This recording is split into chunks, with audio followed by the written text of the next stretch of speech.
My name is Susanna Verny, and I'm very happy to welcome you on behalf of the Master's degree in Southeast European Studies, Politics, History and Economics at the University of Athens. It's very good, Professor Luciana Alexandra Ghica, to have you back with us again. Thank you. Thank you so much. It's great to be back, especially here. So we have invited you as part of our 25th birthday celebrations, as our master's degree has now been running for a quarter of a century. And congratulations. Thank you. We thought this would be a very good moment to think about political research in and on Southeastern Europe. What kinds of state of the research there is now, what kind of state of the art, and also what future or futures you might see of it. And we've invited you not only as a good friend of the programme, but also, of course, in your capacity as a member of the Research Committee of the International Political Science Association, where you've been examining research. Perhaps you would like to tell us a little bit more about that work and also how that relates to Southeastern Europe. Thank you. Thank you for the invitation and also for making better known the work of our research committee. It's Research Committee 33, the study of political science as a discipline. And we have more than 300 members in the network. But we are basically focusing on trying to see which are the trends in political research, not necessarily in terms of themes, but in terms of needs of political scientists, of political science departments, and to understand which are the dynamics of our discipline in relation to other disciplines, to sub-disciplines, sub-areas. And in this field, we are, of course, organizing panels, roundtables at the World Congress. The next one will be in Seoul, in South Korea. But we are also trying to develop more knowledge on that and to make this knowledge better known. And one of the initiatives that has existed for many years, but for a while was not public, is to gather all the publications that have been published around the world about political science as a discipline, irrespective of the language. So that was an initiative, a colleague from Portugal who unfortunately died, and a colleague from the Netherlands, and we managed to recover all the database. And next year we hope to finally launch it in a user-friendly format. It won't be just a PDF. We are going to be able to search easier in this database, and thankfully we are going to have publications not only in English, but also in other languages. We produce science in other languages, and science about political science is also in other languages. And it would be very useful to know about it, at least summaries in English, and to have access to expertise from other areas, not just those who have the resources. And that's another thing that we are trying to do for next year, to finally launch. That's a discussion that we had for a long time now, a global survey on the welfare of political scientists and of political science departments, including programs, because we see struggles of different colleagues in different environments. And when we're going to the big congresses, which are expensive, we see expertise only from certain areas or of people who have the means to go there.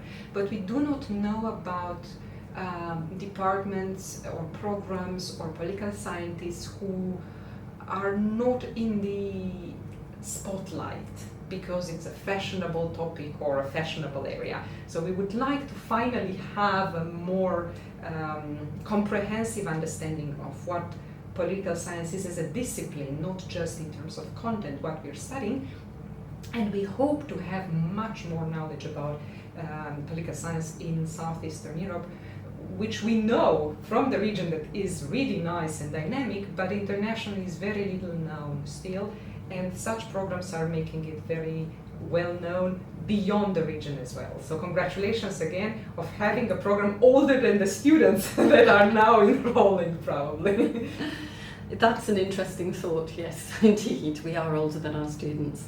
So I think that you've brought up a very interesting topic, which is the importance of focusing on certain areas, and particularly on certain areas that are maybe less well studied. Certainly in the context of European studies, there's a lot more emphasis on countries in Northwestern Europe and less on other regions.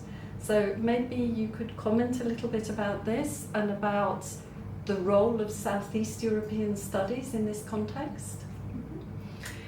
Well, we have to think about it, or could think about this, from the perspective again of the evolution of political science as a discipline and the evolution of political science in Europe.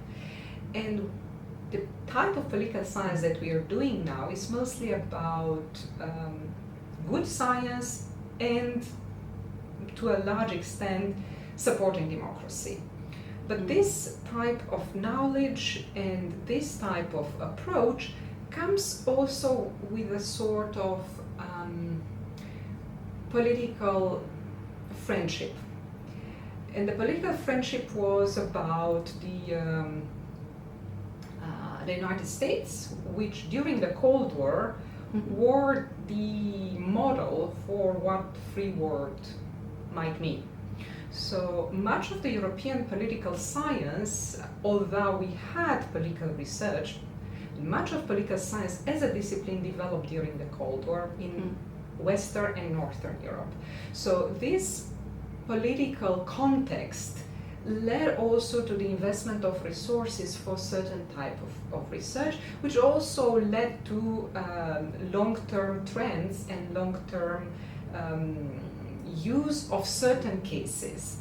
So our knowledge for a long time, in fact, has been quite limited, even if we had more resources and European political science developed, because our cases were often only on Western Europe, sometimes on Northern Europe as well, so where we had the resources. But if we're not studying the other parts of Europe, we are not going to understand the dynamics of political phenomena. We are not going to understand why we have political authoritarianism rising in the countries that we usually studied as well, because we had a very limited type of framing.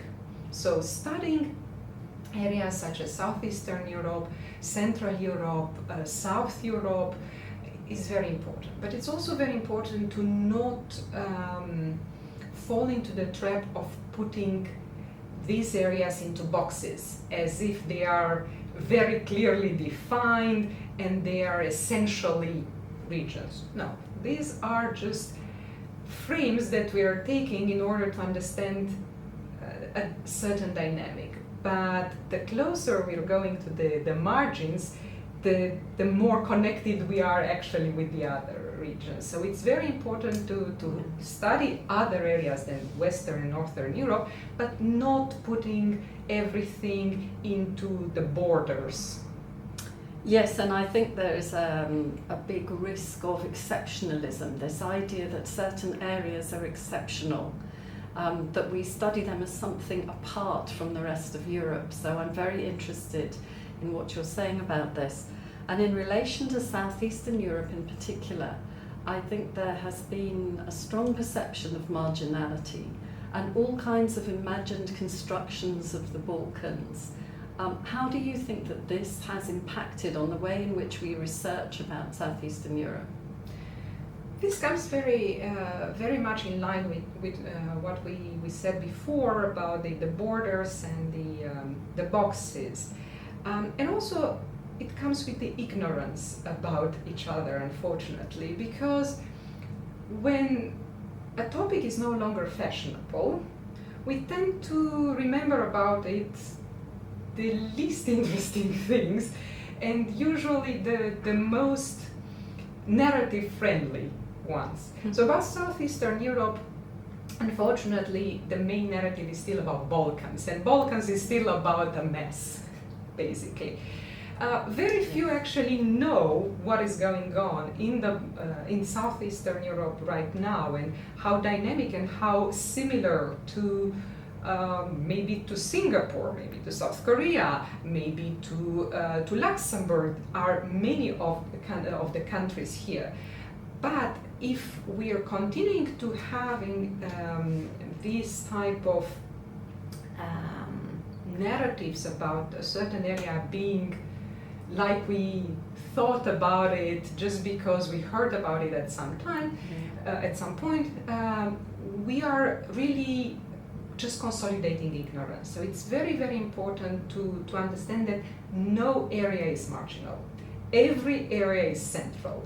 If every topic is good for research in science, then every area could be central for researching something and could teach us something about the world in which we live. So there is no such thing as marginality for a good scientist. It's only ignorance that makes us see, or also the limits of our research that makes us see others as marginals. But if we are good scientists, everything is central. We cannot focus on anything because like that we wouldn't be good scientists. But if we're good scientists, we cannot think about some parts of the world as marginal. No, everything is relevant, especially for the people who are living there. So saying that someone is marginal is actually to be ignorant about other people. So I think that's important to reflect about this, especially in Southeastern Europe, because of the weight of the negative narratives, such as Balkans being bad. Balkan is also beautiful and Balkan is also central.